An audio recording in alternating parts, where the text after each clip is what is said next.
This is Pet Life Radio. Let's talk pets. This show is brought to you by Pet King Brands, the makers of Zymox and Oratine. It's Oh Behave with Arden Moore, the show that teaches you how to have harmony in the household with your pets. Join Arden as she travels coast to coast to help millions better understand why cats and dogs do what they do. Get the latest scoop on famous faces, their perfectly pampered pets, and who's walking who in Rin Tin Tinseltown. From famous pet experts and best-selling authors to television and movie stars, you'll get the latest buzz from wagging tongues and tails. Garner great pet tips and have a doggone fur-flying fun time. So get ready for the pause and applause as we unleash your Oh Behave host, America's pet edutainer, Arden Moore.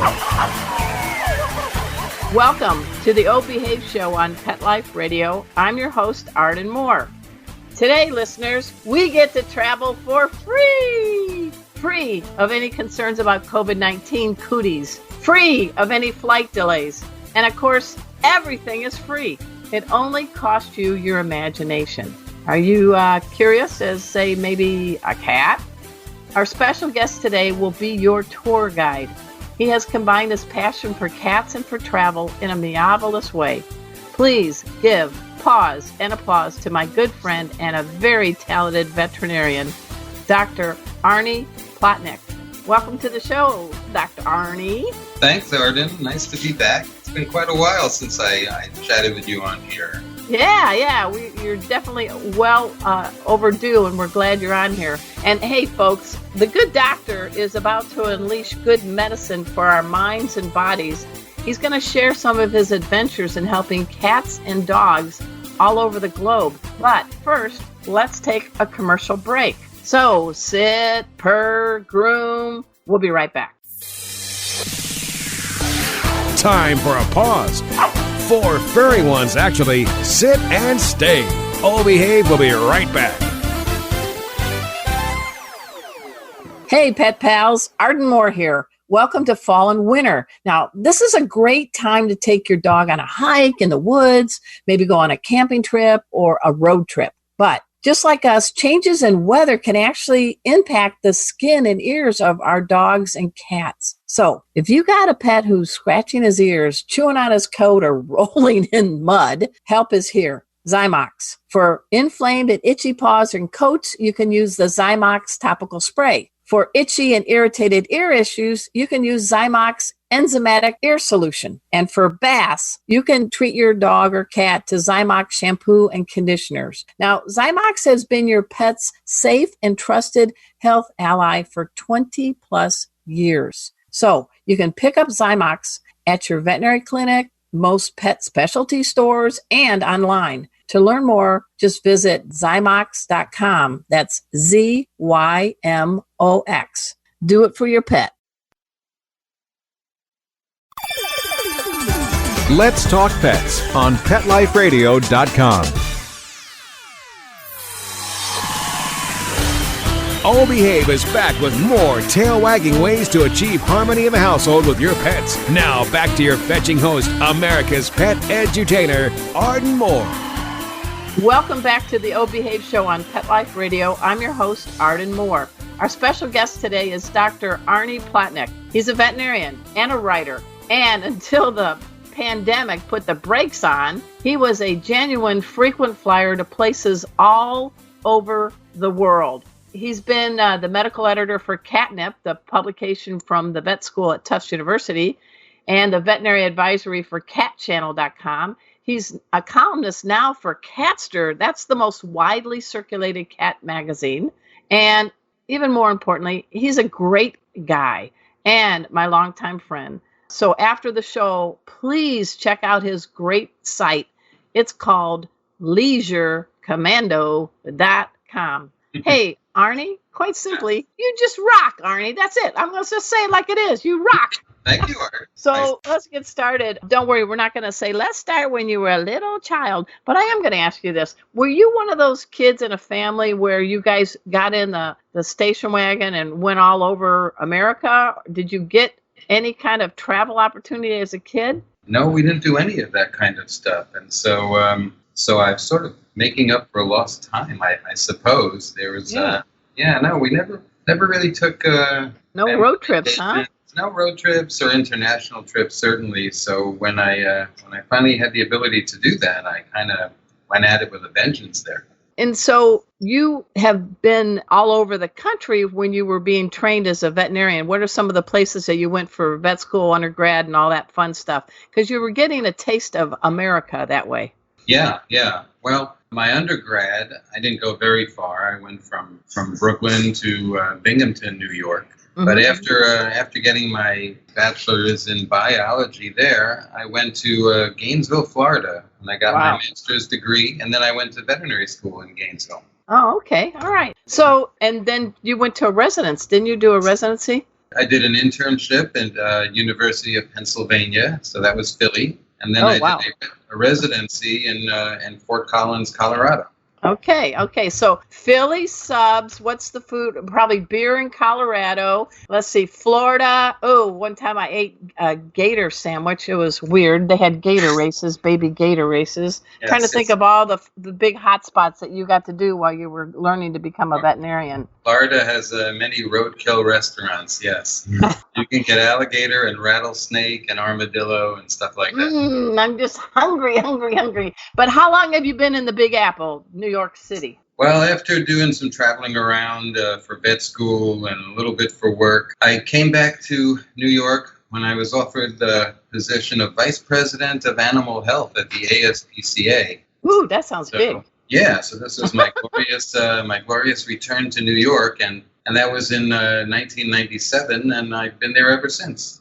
All right, and folks, years ago, I was the editor of Catnip, it sounds like a little silly magazine, doesn't it? Catnip. But it was all this brain trust. All the experts we interviewed had to be board certified in some specialty. But I thought it was funny that the magazine from Tufts University was called Catnip, but the dog version was called Your Dog. I guess they didn't want to do Dog Nip, huh, Ernie? I guess not. No, they could have done Your Cat, but Catnip is kind of a cute name. I like it. And I got to meet Dr. Arnie. He had a cat-only veterinary practice called Manhattan Cat Specialist. And it was, I know it was like on 72nd and 73rd. Get us where you were. It's 76th and Broadway, right around the corner from the world-famous Beacon Theater. Woo! Which means some of your clients, it's good to say, you had some Broadway stars. I had a couple of Broadway stars. I don't know if they're names that people would really know. One of my clients was Larry Storch from F Troop. Oh, God, I'm so old. I remember that. Okay. Yeah, which I'll tell you something. He was the sweetest guy in the world, and he's still alive. He's 96 years old, and he's still alive. He was with Ken Berry. Ken Berry was the star, right? Ken Berry was the star, and but Larry Storch was Corporal Agarn. Oh, that's right. That's right. And I took care of his Siamese cat, and I told him, listen, Mr. Storch, when I used to come home from school as a kid, I used to watch F Troop right at 6 o'clock, and he was very flattered. And then he took his cat home, and he came back a couple minutes later with an 8x10 glossy of him from F Troop. Nice. With a little bandana around his neck, and he signed it to me from Larry Storch and Elsa, his cat. Oh, that's sweet. That's sweet. He's the other part of your practice being a cat-only veterinarian at the time was I loved Move Over Macy's, your picture window. Tell us about that, because that really attracted people.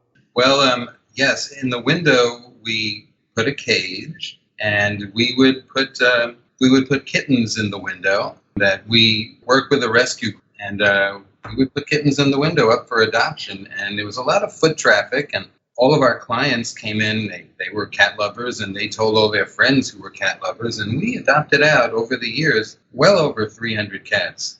And wow, that's amazing. And being on the Upper West Side, where some famous people live, I once looked there, and Jerry Stiller was peeking in the window at the kitty. Really? And Frances McDormand walked by and was peeking in the window at the kitties. Yeah, they all live on the Upper West Side, and so that was kind of neat. Well, speaking of adoptions, you personally, I know they're up in heaven right now, but tell folks about Crispy and Mittens. Those were two amazing cats. Yeah, well, Crispy was adopted from the ASPCA. She came in, sadly, as one of the cruelty cases. She put in some hot water and was burned and lost her ears and lost her tail. And she was in the ICU, and I said, if she pulls through this, I am going to take her home and make sure she never experiences a moment of badness for the rest of her life. And she pulled through, and we took her, and she gave me more happiness than you could possibly imagine. I was so honored to get to meet Crispy. And then Mittens, talk about holy polydactyl. Yeah, so Mittens was brought in by a kind of an acquaintance who found her in his neighborhood, and she had multiple toes on her front feet, which was very endearing. And basically, you can't work at my hospital and escape without taking a cat somehow. Yeah, that's right. And that includes the owner of the place. And so so I saw her, and I thought she was adorable, and I took her home for a trial run with Crispy, and it all worked out. And I had her until just about a year ago. Okay. So the new star that meows and prowls in your beautiful apartment in New York is Glitter. What a great name. I keep thinking of the show Pose. This is a character. Glitter. Pose. Strike the pose. Yeah, she would fit right in on that program, yes. Yeah. So tell us about Glitter, because she loves you. Oh, yes. Glitter and I are quite bonded. Well, I've always had a thing for girl cats for some reason. Mm-hmm. And then we got a litter was brought into the hospital, and it was 3 boys and a girl. And I was watching them, and I said, it's time for Mittens to have a friend. And so I said, well, the odds are this will be a boy that I end up taking, because it was 3 of them were boys. But I went to the cage and was just checking them out, and one of them ran up front and was poking her face at me and asking for attention. And of course, it turned out to be the only girl in the group. So I took her home for a trial run. I asked my partner Mark, what he thought, and he fell for her instantly. How could you not? Well, describe her, because she put the hot and hottie. Well, she's a gray and white cat with sort of like a tuxedo pattern, but right on the bridge of her nose, she has about 25 white hairs. That really makes, I have that too. I have about 21 hairs on my nose. We're all getting that, unfortunately. But the little white bridge of the nose was just the cutest thing I'd ever seen, and it is still her most striking feature. Well, that's right. Hey, folks, we're speaking with Dr. Arnie Plotnick. He is a veterinarian. He, for many, many years, operated and owned Manhattan Cat Specialist. Then you got an offer you couldn't refuse. What happened? Yes. Well, a corporate veterinary practice took notice of my place, and they said, are you the kind of vet who's the hospital owner who's finding it stressful to manage your practice, and wouldn't you love to get right back to just being a vet and practicing medicine? And at that time, that's exactly what I was looking for. The stress of practice ownership was getting to me. I said, let me see if these people are offering to take that over from me. So I said, all right. And they bought the practice from me, and I agreed to work there for a couple of years for a smooth transition. And then the time came, and I gracefully exited and to start phase 3 of my life. And phase 3 of his life, folks, is one that I would love to do. And he's traveling around the world. He's not just that guy with the camera being the tourist in plaid pants. That's not Dr. Arnie. He's taking his camera, but he's taking amazing artistic photographs of scenery and pets, and he's also giving back. And I want you to visit leisurecommando.com. That's his website. But first, we're going to take this quick commercial break. So sit and purr. We'll be right back. Time for a walk on the red carpet, of course. All Behave will be back in a flash right after these messages. Hey, pause up, everyone. This is Arden Moore, your host on the Oh Behave Show. I am so happy to yap about a new product my dog Kona got. It's called Pet Treater. Pet Treater? What's Pet Treater? It's a gift box, and it has lots of cool things like interactive toys and all-natural treats and yummy, yummy, yummy other surprises. Kona is my terrier mix, as you guys know. I call her Ice Cream Kona. And when that box came, she was just tail wagging and grinning from ear to ear. And it isn't just for dogs. If you got a cat or other kinds of pets roaming around your house, please check out Pet Treater, because they'll tailor make a box for your pet. And they take into things like, does your dog or cat have any allergies? Is it a big dog or is it a little dog? So all it costs is a subscription starting as low as $15, and you and your cool pets will get to unbox new surprises month after month. And if you're good with the camera and you're proud of your pet, you can also connect with other animal lovers on the Pet Treater site. How easy. Just go to pettreater.com.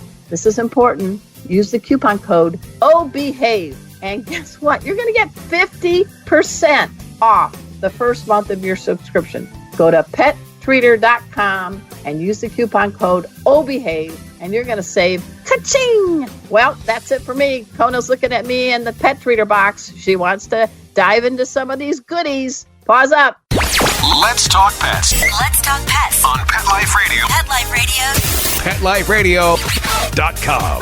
Hi, this is Jen Davis, the creator of Garfield, urging you to listen to the Oh Behave Show with Arden Moore on Pet Life Radio. Oh, yeah? We'll see about that. We're back from the lot. Just checked the paper and we had a record showing at the box. The letterbox, that is. Now back to Oh Behave. Here's Arden. Welcome back to the Behave Show on Pet Life Radio. I'm your host, Arden Moore.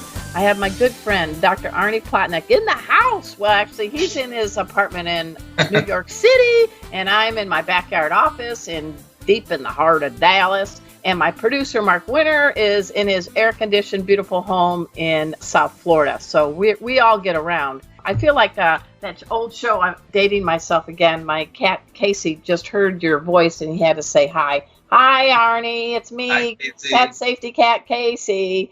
Cats, Arden. I love orange boys. I cannot believe I have not one but 2 orange tabbies, and I've never, ever had them ever before, and I don't know why I never did. So when I come back in my next life, first thing I'm going to do when I'm able is to get me an orange tabby. What do you think about them? There's something different, and I know you've posted about it in Leisure Commando.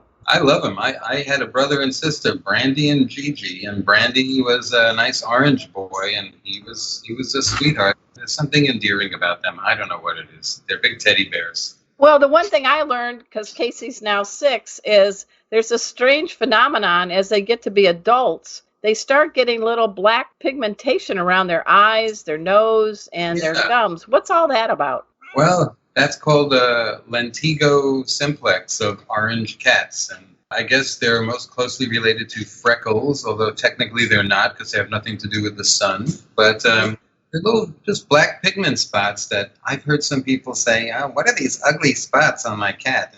Oh, I think they're beautiful. I think so too. I think they give a cat character, and any area of non-haired skin. So you'll see it sometimes on their little eyelids and on and on the little pad of their nose as well as on their lips, and I think it gives them character. Well, Casey has it on his gums and a little bit on his nose. He doesn't have any on his eyes yet, and little Rusty, who's only a year old, he has none. But in my pet first aid classes, I do a head-to-tail wellness assessment with my students, and I tell them really pay attention because sometimes ticks like to hide in that lower lip. Yeah. But when is this weird thing about an orange tabby, this marking, just a marking, and what would be signal of something like maybe a growth that needs to be checked out by your veterinarian? Well, these black pigmented spots on their lips and eyelids and stuff are flat. So if you see anything that looks raised, like a bump, I would have a vet check it out. People worry about,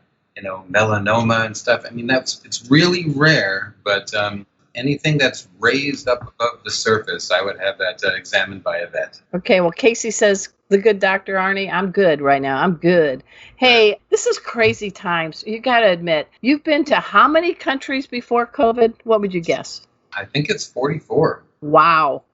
And that's been in a compressed time, right? Because you said earlier on the show, you weren't one of those lucky kids that got in the station wagon and went all over America and other places.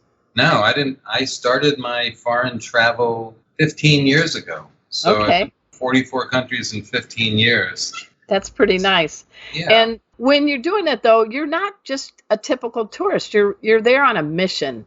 So can you tell us, first of all, you've done some work with cats in Thailand. Tell us about that. Yeah. Well, after I retired, I said, I've really done my share for taking care of client-owned animals, and let me see if I can give back in some way, working with animals that are not owned by clients necessarily, that are community animals, stray animals, and I joined the Worldwide Veterinary Society. Wow! And their sister organization is Mission Rabies, which does stuff with dogs. But the Worldwide Veterinary Society sometimes does projects with cats. And I was doing a dog project, and I met somebody there from the WVS who does cat stuff. And I said, I'd love to work with cats. And he said, well, let's get in touch.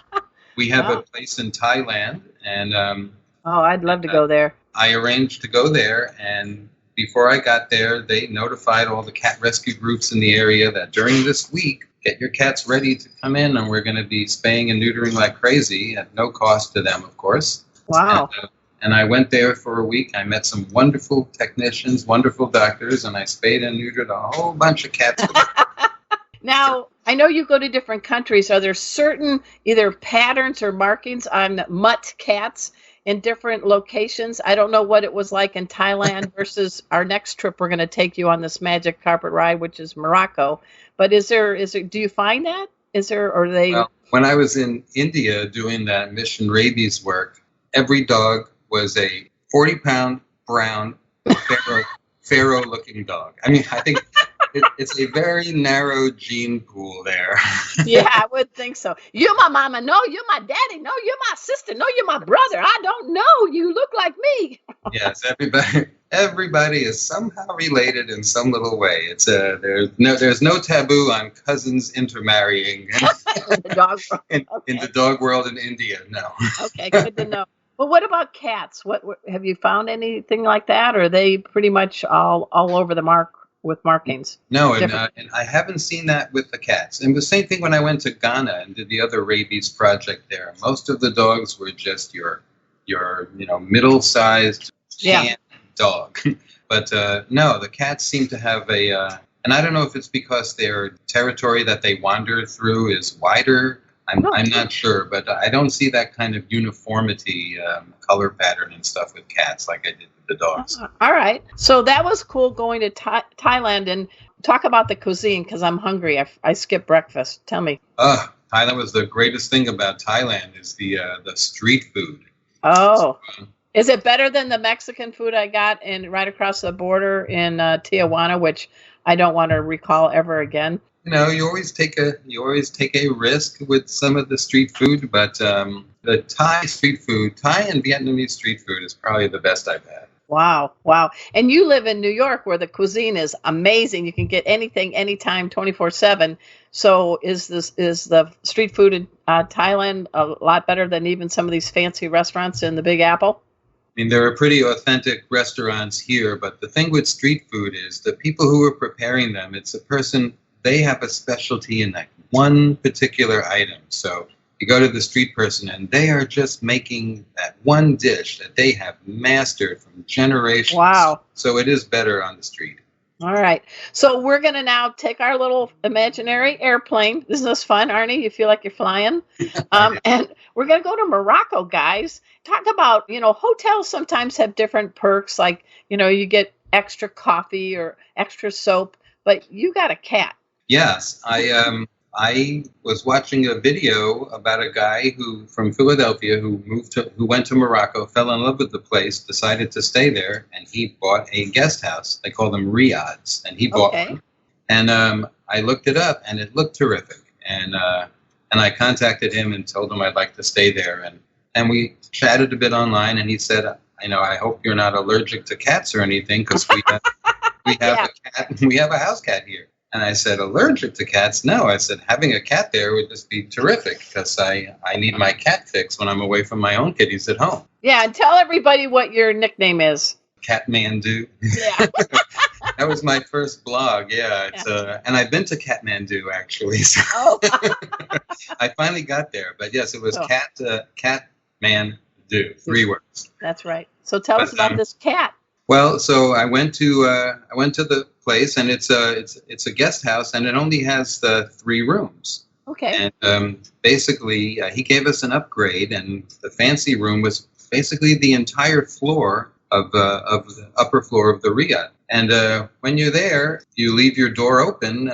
Ruby the cat, Ruby the cat will often wander in, and she wandered in and got on the bed, and I was patting her and playing with her. And when we'd go downstairs and eat, she'd be sitting right around at the table watching us eat. So and it was a roof deck as well, a rooftop. Nice. Yes. You get a fabulous view of the city, and I have a really nice photo of me and Ruby up on that roof overlooking the city. Yeah, guys, go check out leisurecommando.com and go to the cat section. And it's one of the first early posts you'll see him. I mean, talk about stunning. Move over HGTV. I think you should have your own show. Catmandu Does the Globe. Well, if you want to put in a good word for me, Arden. Oh, yeah, I have such many connections. Yeah, maybe my producer can help. Yeah, but don't you think there's something about cats? And I love cats and dogs, and I actually even love people. That's a scary thing to say.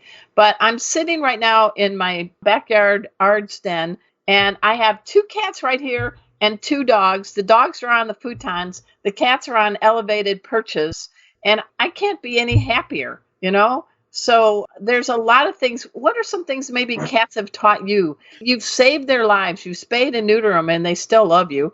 Hey, dude, you took my junk. What up? But you've done a lot of things to help the health of pets, especially cats. But how have they made you a better cat man do, Arnie? Well, you know, by the way, I'm patting my little glitter here as I'm talking to her. She settles right down on the desk every time I do any kind of video conference call. So, yeah, well, you know, I've always had an affinity towards them. They're quiet, introspective, philosophical kind of animals, and I relate to that. And they enrich your lives in so many ways. You understand patience and compassion and everything. So. And I bet your heart rate is nice at a good rate, and I bet your stress, even in this crazy pandemic time, I think we're pretty blessed to have a pet or 2 in our life while we're dealing with this. Well, there's numerous studies well documented that having pets is good for your health. Patting them lowers your blood pressure, and now I'm happy to see that during this pandemic, the adoption rate for pets has gone through the roof. And some of the shelters here in New York literally could not, they were empty. There was a big celebration. They showed the staff all celebrating. This is the first time ever they had no pets, no dogs in any of their cages. Yeah. So people are adopting them. And then since my partner is working from home now and I can't travel, Glitter's having the time of her life. She has her folks here with her all the time. And I think that's happening all across the country. People are really bonding with their pets now that they're sequestered in their homes. Well, we had a guest on our radio show last week, Mark Cushing. He's the author of a new book coming out next month called Pet Nation. And he says that pets are social glue. And, just in 25 years, there's been so much change. And I bet this is a watershed moment, this COVID, of anything good coming out of it. I think the bond between us and our pets is going to just grow wider and stronger. Don't you agree? I agree, because, so many people have had to alter their social life. They can't say you really shouldn't have groups of people. The only pretty safe interaction you have now is with your pets. And so they become a tremendous source of comfort during this social isolation we're going through. I know you're chomping at the bit to pack your bag and go somewhere, but is there anything you're doing virtually to kind of help that travel bug you have? I do regular video calls with veterinary school classmates and college buddies and stuff like that. Internationally, no. But I've been in touch with the Mission Rabies people, the organization I work with, and they have had to cancel a few of their trips. But the Tanzania trip in January is still a go. Keeping paws crossed. I am signed up for that one. So it's hard to predict the state of the world 6 months from now. But if everything is improved and goes well, I will be off to Tanzania vaccinating dogs against rabies. And they're probably brown, right? I'm sure there'll be 40-pound typical brown, short-haired brown dogs. Now, what was the last trip you got to take before everything shut down? Do you remember? The last trip was Ghana, And what was in January or February or when? End of January, first couple days of February. And I got back, and by the third week of February or so, we were kind of in lockdown here in New York. Yeah, you guys were the first. You guys really kind of got hit the first. And I was coming back on March 13th from a trip to the Mayan Riviera with Julie, and the next day things got shut down. So we cut it really close here in Dallas. March 13th was right smack in the thick of it. You got lucky. Oh, yeah, I know. I was practicing my Duolingo Spanish, and I sound Italian when I speak it, but I kept saying something like, por favor, despacio, por favor, yo aprende, no, hable, I'm learning to speak, say, yo aprende, habla español. I sound terrible, but the guys would just laugh. But the one thing they did, which I hope to take with everybody, instead of bumping elbows or touching your feet and tripping or doing an air high five, the folks in the Mayan Riviera would put their hand across their heart and they would do a little nod. And it was a salutations from the heart. And so that's how I say hi to people now, as I try to do that, because I think it's so much cooler than elbow bumping, really. Elbow bumping. That's hilarious.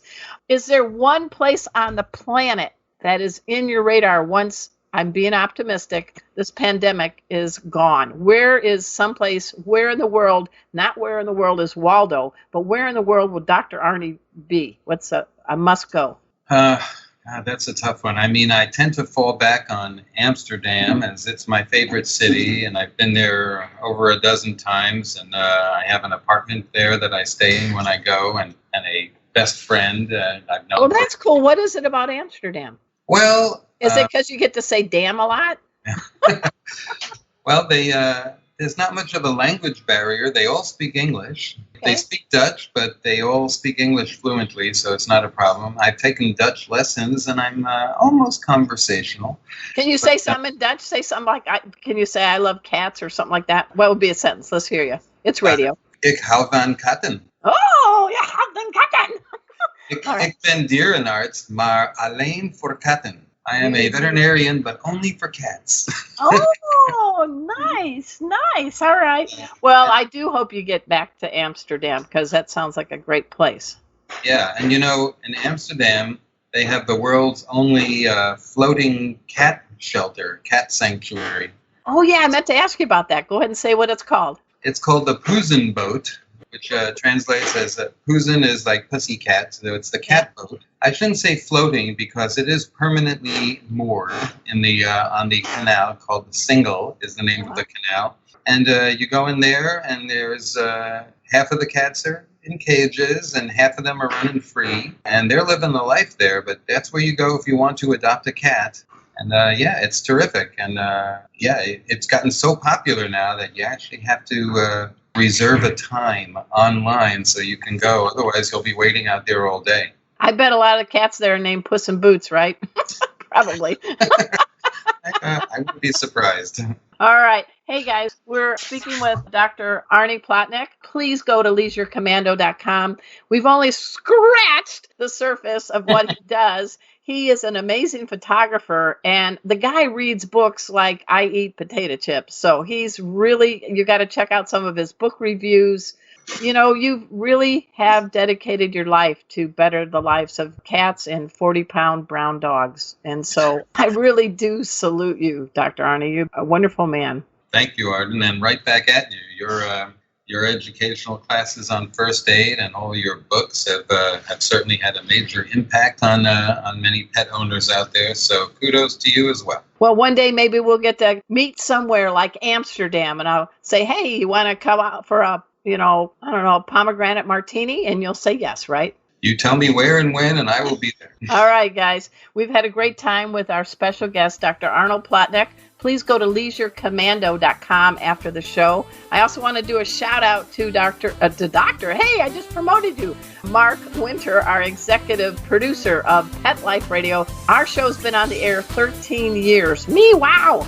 And we have more than 500,000 listeners, and I'm happy to say they're not all my relatives. So that's pretty cool. So please check out ardenmoore.com. And as Arnie said, if you want, go to look at Pet First Aid, the number 4 and the letter U, Pet First Aid for You. That's my site where it'll give you all the information. I actually do teach a dog and cat first aid class, a cat-only first aid class, and a 2-day instructor program.